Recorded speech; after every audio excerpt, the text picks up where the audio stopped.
Inspiration Talk with the Master.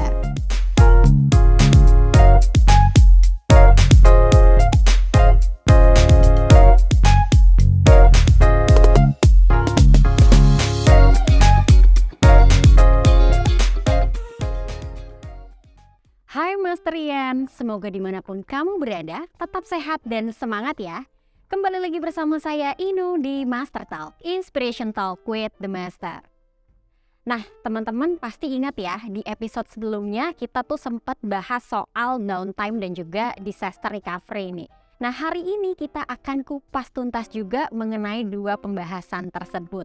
Sudah hadir bersama saya ada Ibu Lisa Permatasari, Storage Technology Architect dari HPE Indonesia, dan juga Bapak Michelle Tau, System Engineer for Business Solution Department dari Master System Infotama. Halo. Halo, Halo Mbak Lisa, halo Pak Michelle. Gimana kabarnya hari ini? luar biasa. Luar biasa. Baik, sehat terutama karena kita menyambut tahun 2023 ya. Kita harus menyambutnya dengan semangat. Nah, tadi di awal kan saya udah sempat bahas tuh soal downtime dan juga disaster recovery gitu ya, yang mau kita kupas tuntas di hari ini. Nah, ngomongin soal itu, saya jadi ingat nih soal serangan digital atau cyber attack yang terjadi gitu ya.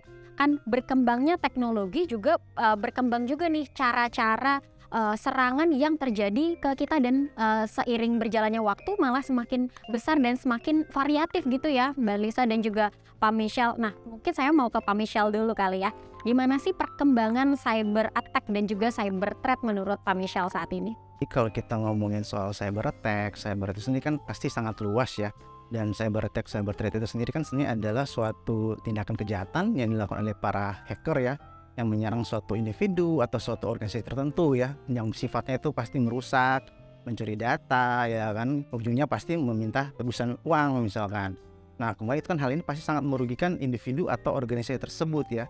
Dan kita sendiri ya di dunia IT suka tidak suka ya, mau tidak mau, siap tidak siap, pasti akan mengalami hal tersebut atau mungkin sudah pernah mengalami hal tersebut ya. Jadi panjang ceritanya memang. Betul. Nah, mungkin sambil membahas lanjutan dari yang tadi Pak Michelle sudah sempat singgung ya, saya mau cerita ini gimana perkembangan cyber threat khususnya ransomware yang sempat terjadi nih ya. Jadi di September 2022 ada geng ransomware namanya Avos Locker pernah mengumumkan kalau salah satu perusahaan agrobisnis di Indonesia sudah menjadi korban serangan mereka. Luar biasa ya. Dan gak hanya itu, jadi beberapa lembaga di Indonesia juga pernah menjadi korban ransomware Hive. Ini terjadi sekitar bulan Januari di 2022. Nah, masih di tahun yang sama, jadi ada perusahaan manufaktur otomotif di Indonesia juga pernah kena nih ya. Pelakunya berbeda, yakni geng ransomware Vice Society. Nah, kemudian kalau kita tarik di belakang lagi di tahun 2017 juga pernah terjadi serangan ransomware ke rumah sakit yang ada di Indonesia. Jadi jalan masuknya itu melalui email phishing dulu nih. Nah, serangan itu kemudian dinamakan WannaCry yang sempat heboh di dunia, betul ya Mbak Lisa pada saat itu sempat dengar juga ya Mbak ya? Iya, 2017 itu. Dan itu sangat booming dan banyak juga yang kena ya Mbak ya? Iya. Nah, mungkin kalau Mbak Lisa sendiri menanggapi beberapa case seperti itu gimana sih Mbak? Jadi yang WannaCry itu saya inget banget tuh Mbak, itu heboh banget. Jadi pada tahun 2017 dimana dia tuh masuknya serangan itu lewat email phishing. Jadi kalau misalnya diklik, dia langsung mengenkripsi data-data milik customer. Setelah itu sama dia akan langsung minta tebusan tuh ke customernya gitu. Oke. Nah, tadi kalau misalnya bahas email phishing juga ya, memang kita sebagai user atau pengguna kita juga harus aware terhadap email yang masuk ya Mbak, Pak Michelle ya. Karena bisa jadi pada saat kita klik ternyata itu email phishing dan malah kita yang jadi korban gitu ya. Betul sekali. Jadi kalau misalnya email phishing gitu ya, dia biasanya hiding the wave, di mana banyak sekali data-data atau misalnya informasi-informasi yang sedang trending atau misalnya booming gitu. Jadi contohnya kalau misalnya sekarang gitu ya, mulai trending informasi mengenai COVID, resesi pada tahun 2023, biasanya dia akan masuk dari sana, akan memberikan email-email yang kelihatannya kayak informasi gitu ya, sehingga kita dia kayak contohnya kayak clickbait gitu, kita langsung ngeklik, ternyata tuh ransomware attack gitu. Jadi kita nggak sadar, data kita terus dicuri, habis gitu sama dia dienkripsi, terus dia minta tebusan. Iya, oke. Pak Misyal pernah Ya. juga Pak ngalamin itu Pak? Belum sih. Mudah-mudahan jangan. sampai jangan sampai ya. Nah oke, kalau tadi kita ngomongin soal case-nya, nih saya mau bahas juga tentang kerugian finansial yang terjadi akibat serangan tersebut ya. Jadi saya mau share beberapa fakta menarik tentang akibat dari serangan ransomware. Diperkirakan bisa mencapai 265 miliar US dollar di tahun 2031 dengan serangan yang terjadi setiap 2 detik. Jadi per 2 detik itu akan ada serangan gitu ya. Nah kemudian data dari tahun 2022 ada sekitar 66% dari 5.000 perusahaan di dunia pernah menerima serangan ransomware gitu ya. Dan parahnya dari sekian banyak yang membayar biaya tebusan cuma 4% aja nih yang bisa berhasil mendapatkan semua datanya kembali. Sayang banget ya, kita sudah berupaya untuk membayar mungkin uang jaminan atau uang kompensasi yang mereka minta, ternyata data kita nggak balik. Gimana kalau itu ternyata data penting, data customer dan lain sebagainya. Terus kita juga justru jadi kena penyalahgunaan data ya. Karena Karena rugi ya kita ya, udah rugi biaya, rugi waktu juga, pusing juga gimana nih caranya kita ngembaliin data gitu. betul sekali. Dan saya Itu mau syuting. share real case ya, real case di salah satu customer kita. Jadi memang ada salah satu perusahaan oil and gas terkemuka di Indonesia. Nah mereka kemarin itu 2021 mungkin ya sempat kena ransomware ya kan. Nah secara finansial pasti sangat impact ya kan. Pasti mereka dari proses bisnis mereka butuh waktu untuk melakukan recovery untuk semua data-data yang kena ransomware. Nah waktu itu juga ya kan, apakah hal itu dipublikasikan ya? Belum tentu ya kan, karena kalau dipublikasikan pasti akan impact ke image perusahaan tersebut. Mereka nggak bisa melindungi data mereka ya kan. Kemudian juga apakah mereka tadi membayar tebusan? Ya nggak mungkin ya kan. Dan soalnya tidak ada jaminan meskipun sudah membayar tebusan ya kan, data-data kita itu bakal bisa kembali. Nah jadi memang belajar dari itu ya, apabila kita sudah terkena ransomware yang satu itu pasti dari sisi perusahaan itu pasti memiliki gimana ceritanya kredibilitas kita pasti akan berpengaruh bagaimana kita melindungi data kita. Oke, jadi selain kerugian finansial, tentunya kita juga akan dapat dampak kerugian reputasi gitu ya Pak Misyal Iya. ya Mbak Lisa ya. Betul. Oke, dan itu sepertinya kerugian yang lebih apa ya, menusuk ya. Karena reputasi itu kan Reputasi sulit sekarang, untuk dibangun ya Pak ya. sulit untuk dibangun apalagi dipertahankan memang. Iya, oke. Nah ini aku juga mau kasih fakta-fakta menarik nih ya. Jadi menurut data Interpol di tahun 2021, Indonesia itu menempati urutan pertama loh untuk serangan. Jadi kalau dari datanya, dari total 2,7 juta serangan ransomware yang terjadi di Asia Tenggara, ada 1,3 juta itu terjadinya di Indonesia justru. Jadi ini harus menjadi perhatian khusus ya untuk kita semua, bahwa kita nih negara Indonesia itu sangat berpotensi untuk mendapatkan serangan gitu ya. Belum lagi dengan edukasi user yang mungkin sejauh ini belum terlalu mengenal email mana yang boleh dibuka, mana email yang harus hati-hati ketika diklik gitu ya Mbak ya. Betul. Oke, nah berkaitan dengan banyaknya serangan tadi, menurut Pak Misyal dulu deh, apa sih tantangan keamanan yang harus kita atasi dan waspadai di era hybrid cloud seperti ini Pak?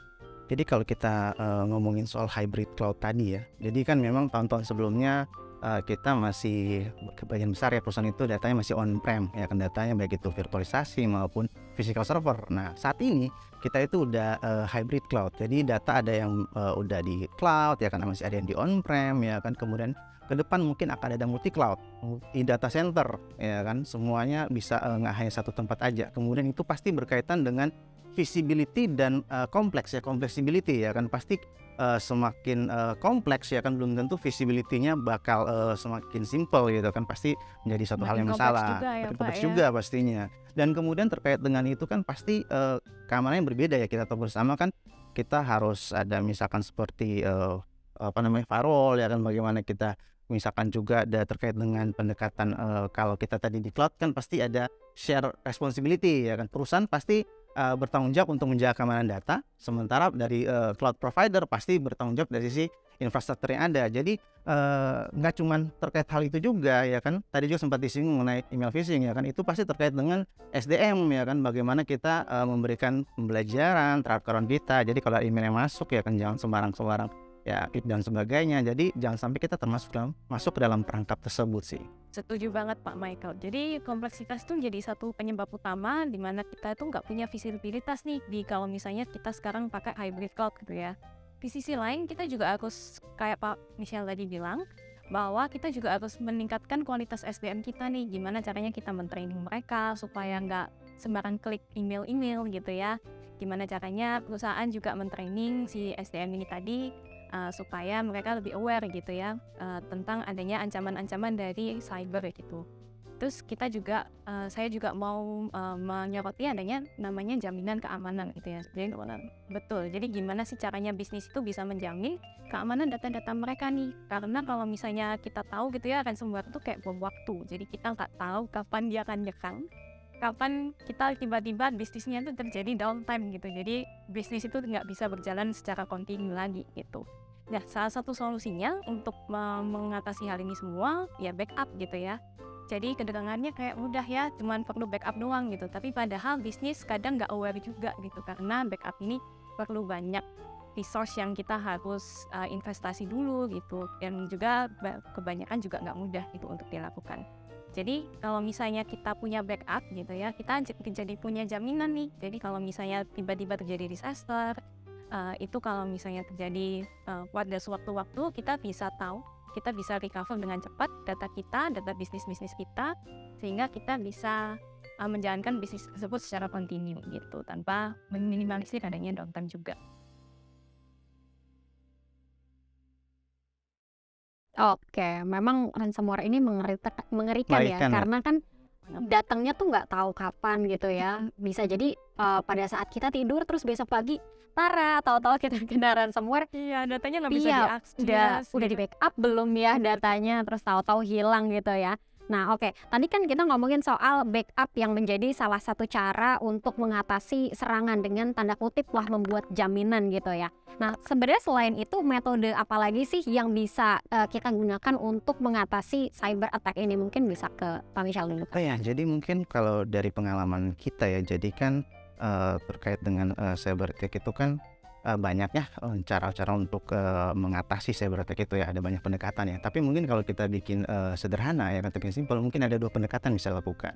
Yang pertama kita bisa menggunakan cyber protection ya kan. Ada banyak nih cyber protection, misalkan kita pasang firewall ya kan. Firewall itu ibarat kata pagar rumah kita ya, jadi biar tidak sembarang orang bisa masuk ke dalam rumah itu kalau kita pasang pagar ya kan. Kemudian kedua, kita bisa macam sama CTA ya, Zero Trust Authentication. Jadi kalau firewall ibarat pagar ya kan, CTA itu ibarat kunci ya kan, jadi kunci untuk masuk ke dalam rumah tersebut ya kan. Kemudian misalkan juga kita kan banyak online kemarin ya, perusahaan gitu kan, nah kita bisa menggunakan VPN biar mendapatkan keamanan koneksi ya dari rumah ke kantor misalkan. Nah, itu ada macam-macam juga yang bisa kita lakukan. Kemudian yang kedua, kita bisa melakukan pendekatan misalkan dengan backup disaster recovery seperti tadi Mbak Lisa bilang ya. Jadi memang di IT kita backup ada istilah itu backup is boring, but too important ya to be ignore gitu kan. Jadi memang ya kita kan kalau backup gitu kita hanya bikin backup source, backup target gitu kan. Kemudian kita bikin schedule, running ya, kita tinggal nunggu sampai backupnya selesai. Itu